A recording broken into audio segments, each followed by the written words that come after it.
6. Hasrat yang terlaksana. Waktu telah menunjukkan pukul 11:31 WIB malam. Ratu mondar-mandir di ruang tamu rumahnya. Ia masih setia menunggu kedatangan sang suami yang belum kembali hingga larut malam. Wanita berhati lembut itu sangat bingung karena tidak pernah mengalami hal ini sebelumnya. Biasanya, sebelum azan maghrib berkumandang, Revan sudah tiba di rumah. Namun hari ini, laki-laki itu belum juga pulang hingga membuat Ratu khawatir dan panik. Ia sudah menghubungi suaminya itu berkali-kali, tetapi tidak ada jawaban. Kegelisahan dan keresahan Ratu akhirnya terjawab. Terdengar suara bel yang menandakan ada seseorang di luar rumah. Ratu segera melangkah ke arah pintu coklat itu. Setelah memastikan siapa yang menekan bel dari balik jendela, ia langsung membukakan pintu tersebut. Astagfirullah, kamu kenapa seperti ini, Mas? Ratu sangat terkejut melihat keadaan suaminya. Ternyata seseorang yang menekan bel di depan pintu rumah Ratu mengaku sebagai salah satu karyawan di kantor Revan. Ratu tidak pernah menyangka akan menyaksikan kondisi sang suami yang sedang mabuk berat dan dalam keadaan tidak sadar dengan berjalan sempoyongan dibantu oleh laki-laki yang memapahnya. Maaf Bu, tadi Pak Revan ngajak saya ke salah satu bar. Saya sebagai karyawan bersedia menemani beliau, tapi tidak menyangka jadi seperti ini. Karyawan tersebut memberikan penjelasan kepada Ratu. Tapi sebelumnya Pak Revan tidak pernah seperti ini, ujar Ratu, masih tidak percaya dengan apa yang ia saksikan. Saya juga heran Bu. Ya udah, tolong bawa Pak Revan masuk ya. Kamu papa sampai ke sofa aja, pinta Ratu kepada laki-laki tersebut. Baik Bu, ucapnya lalu membawa Revan masuk dan membantu merebahkan ke sofa. Terima kasih banyak ya, karena sudah bersedia mengantarkan Pak Revan pulang. Sama-sama Bu. Oh iya, ini kunci mobil Pak Revan. Saya pulang naik taksi online aja. Karyawan itu menyerahkan kunci mobil kepada Ratu. Terima kasih. Iya Bu, saya permisi. Laki-laki tersebut melangkah lalu beranjak meninggalkan rumah Ratu dan Revan. Ratu segera menutup pintu lalu kembali menghampiri Revan. Ia memandangi wajah tampan laki-laki itu. Hati Ratu terasa pilu melihat keadaannya. Ia berusaha menuntun suaminya itu ke kamar.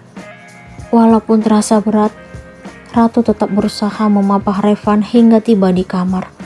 Ia segera membuka baju dan sepatunya. Ia dengan penuh cinta dan sadar sebagai seorang istri, langsung menyelimuti suaminya. Saat akan melangkah dan ingin keluar dari kamar, tiba-tiba masih dengan mata tertutup, Revan meraih tangan Ratu. Jantung wanita itu berdetak lebih kencang dari biasanya. Langkahnya terhenti karena Revan menarik tangannya hingga terbaring di samping laki-laki itu. Jangan tinggalin aku. Kamu harus tetap di sini. Aku sangat mencintaimu dan tidak ingin kehilangan dirimu. Kalimat itu keluar dari mulut Revan. Ratu yang sedang menghadapi situasi tersebut sangat heran dan tidak percaya. Ia berharap bahwa apa yang telah diucapkan suaminya benar hanya untuk dirinya. Namun, Ratu ingat kalau Revan dalam keadaan sadar hanya kekasaran yang selalu ia terima. Kamu kenapa di sini? Revan terkejut menyaksikan dirinya tidur di ranjang yang sama dengan Ratu. Maaf, aku kesiangan. Aku harus nyiapin sarapan untuk kamu, Mas. Ratu lupa kalau saat ini dirinya sedang berada di dalam selimut yang sama dengan suaminya, tanpa sehelai kain, polos. Apa yang sudah kita lakukan, Ratu? Tanya Revan sambil berusaha duduk. Mas, aku... Ratu menjeda dan berusaha mengingat apa yang terjadi tadi malam. Kamu sengaja menjebakku. Aku sudah ingat, Mas. Semalam kamu yang memintaku menemanimu. Akhirnya, Ratu berhasil mengingat kejadian malam tadi, lalu ia pun duduk. Aku tidak percaya. Bagaimana mungkin aku melakukan hal itu bersamamu? Revan masih tidak dapat mempercayai apa yang ia lihat pagi ini. Aku berani bersumpah, Mas. Saat aku mau keluar dari kamar ini semalam, kamu melarangku Agar tidak pergi, kamu juga memintaku melayanimu. Kamu bohong, itu tidak masuk akal. Tapi kenyataannya, kamu semalam menuntut hakmu sebagai suami, Mas, dan aku memberikannya. Itu tidak mungkin. Itu keinginanmu. Aku hanya menjalankan tugasku sebagai istri. Aku muak mendengar alasanmu. Kelemahanku kamu manfaatin. Saat aku tidak sadar, dengan beraninya kamu tidur bersamaku. Aku minta maaf, Mas. Ratu meraih tangan suaminya. Sudah terlambat. Semuanya sudah terjadi. Revan menepiskan tangan sang istri. Di satu sisi, Ratu sangat sedih melihat sikap Revan yang menunjukkan penyesalan karena telah melaksanakan hasrat suami istri bersamanya.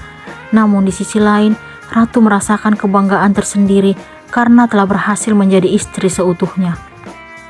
Saat ini, Revan hanya bisa pasrah menerima kenyataan bahwa ia telah melakukan hubungan yang seharusnya sudah terjadi saat malam pertama pernikahan mereka. Ia tidak pernah menyangka bahwa dirinya telah memadu kasih dengan wanita yang tidak pernah ia cintai. Revan segera beranjak dari tempat tidur setelah mengenakan kembali pakaiannya. Begitu juga dengan Ratu. Revan menuju kamar mandi yang berada di kamar, sedangkan Ratu keluar dari ruangan tersebut. Ratu membasahi rambut sambil mengingat kejadian yang ia alami tadi malam. Walaupun Revan meminta haknya dalam keadaan tidak sadar, ia sebagai istri tidak dapat menolak permintaan sang suami. Ratu ikhlas menjalankan kewajibannya. Jangan pergi dariku, aku mencintaimu. Itu kalimat yang Revan lontarkan tadi malam. Iya, Mas, aku juga sangat mencintaimu. Ratu membalas ucapan cinta suaminya. Aku ingin melakukannya bersamamu. Kamu milikku. Aku bersedia melayanimu, Mas. Aku istrimu. Akhirnya, Revan melakukan hasrat sebagai suami kepada sang istri yang tulus mencintainya. Tidak ada penyesalan sedikit pun terpancar di wajah Ratu. Ia merasa menjadi wanita paling beruntung karena telah berhasil menjadi istri seutuhnya. Ia sukses melaksanakan kewajibannya dan memberikan hak suaminya. Akan tetapi, sangat berbeda dengan apa yang Revan rasakan. Ia masih tidak sanggup menerima kenyataan kalau dirinya telah melakukan hasrat suami istri bersama wanita yang sangat ia benci. Revan yakin bahwa ia telah melakukan sebuah kesalahan besar. Kenapa semua ini bisa terjadi? Ia berteriak histeris di kamar mandi. Apakah aku harus menerima kenyataan kalau Ratu pendamping hidupku? Revan mulai menyadari statusnya sebagai suami. Aku bingung.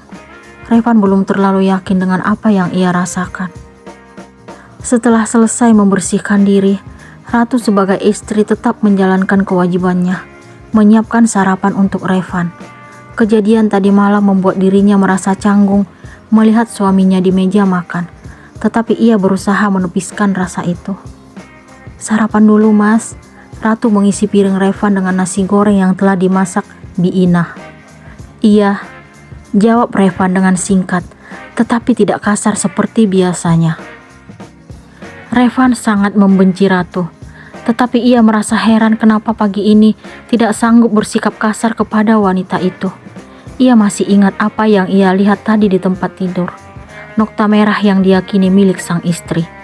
Revan merasa terharu karena wanita yang selama ini paling ia benci telah memberikan sesuatu yang amat berharga kepada dirinya. Ia memandang Ratu yang saat ini sedang menikmati sarapan. Sangat jelas terlihat adanya kebahagiaan terpancar di wajah wanita itu. Apakah Revan akan menerima Ratu sebagai istrinya?